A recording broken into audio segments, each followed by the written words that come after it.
blood cells. Related combining form is myelo. Lymphocytes, primary function, play an important role in immune reactions. Related combining form is lymphocyte.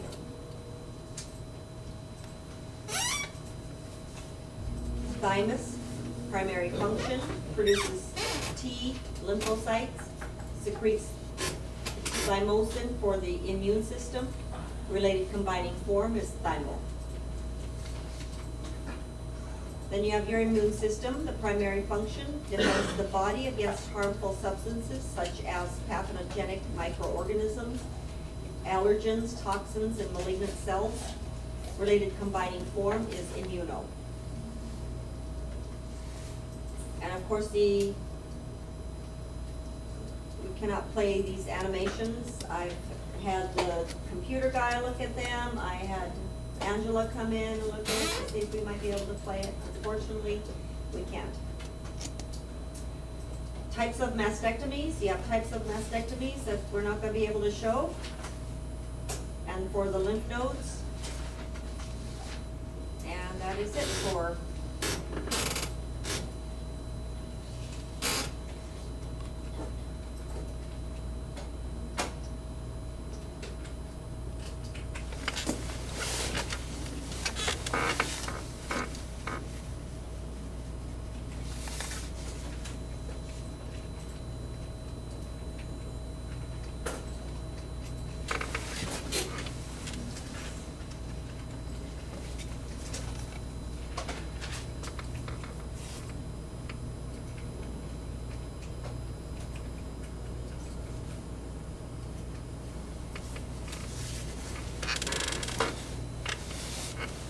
Okay, chapter 7 is the respiratory system. Of the structures of the respiratory system, you've got the nasopharynx, the oropharynx, nasal cavity, nose, laryngopharynx, esophagus, then Trachea. the trachea, epiglottis, and larynx. You have the left lung and the right lung. Within the lung itself, you have the parietal pleura, the rib, and the intercostal muscles. Then you have the alveoli, alveolar duct, respiratory bronchiole, and the alveolar sacs. My son was in a horrible accident a few years ago, about 8 years ago, where he had collapsed both lungs he was in a car accident. And he was driving back, was tired, and fell asleep at the wheel, crashed his vehicle. Collapsed both lungs. All the air from his lungs was pushed out up into his neck.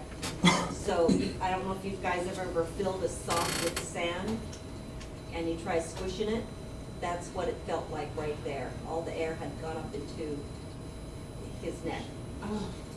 He had to get a pneumothorax, which is they had to go in between his ribs, get into the space between his lung and the outside to pull the air out of there so his lungs could reinflate.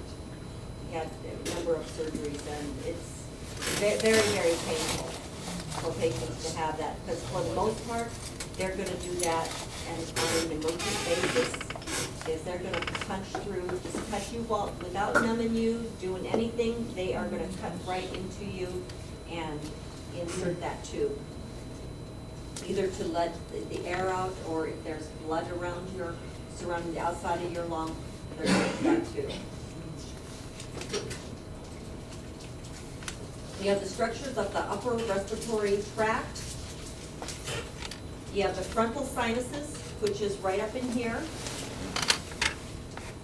You have your nasal cavity and the sphenoid sinuses, which are right behind it. You have the pharyngeal tonsils, and then right back in here is the nasal pharynx. It's where your where your mouth and they could both meet. When you get eye drops sometimes, you could probably taste them through the back of your mouth and tongue. This area, you're gonna have the nasal cavity. A lot of people think that if you're gonna look into the nose, you look straight up in this way.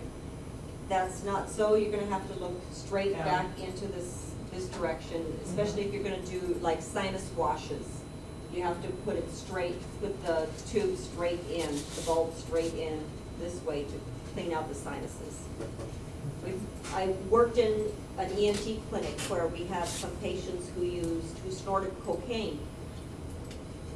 And in this area, the septum, the soft bone that divides your nose into two sections, that gets perforated sometimes.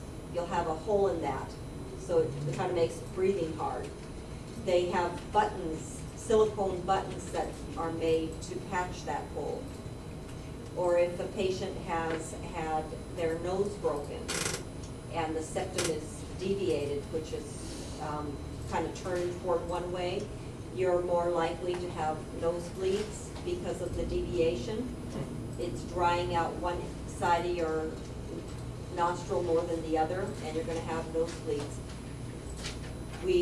What the doctor has done is he takes this blade that kind of looks like a butter knife after he numbs up the patient's nose with liquid cocaine to kind of stop the flow of blood to the area and numb it up. He'll take that thing, put it into the nose, and then twist it and re-break the nose and put a splint on it so it's straightened out. Very painful procedure. Then you've got the epiglottis, oropharynx, lingual tonsils, laryngopharynx, vocal cords, trachea, tracheal cartilages, and the esophagus. Primary functions of the nose: exchange air during inhaling and exhaling, warms, moisturizes, and filters inhaled air. Very helpful to us in the winter time here in Alaska. Related combining forms are nasal or rhino. You have your sinuses. Primary functions: provides mucus, makes bones of the skull lighter, aids in sound production, and your related combining forms is sinusal.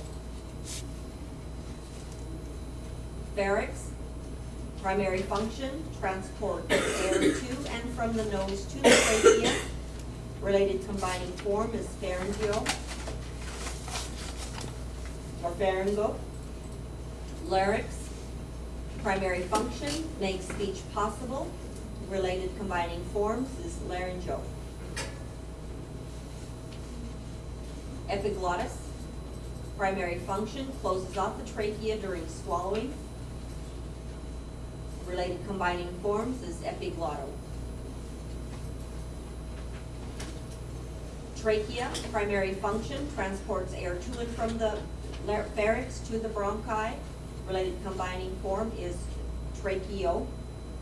I've seen a number, we've worked in the ENT clinic, we've had a number of patients who've had tracheostomies, where they've had tracheas put into them. We actually lost one patient to a resident who had taken the trachea out, or had taken the assembly there, taken it out upstairs and brought the patient down, and it filled up with mucus, and the patient ultimately died pretty much on the floor there. But she was not authorized to do the procedure.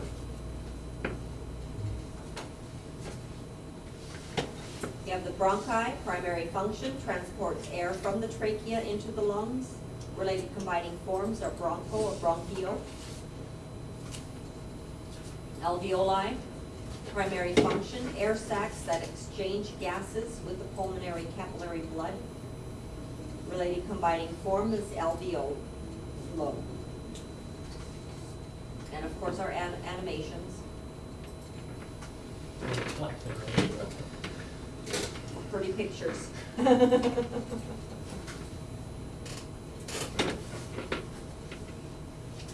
Okay.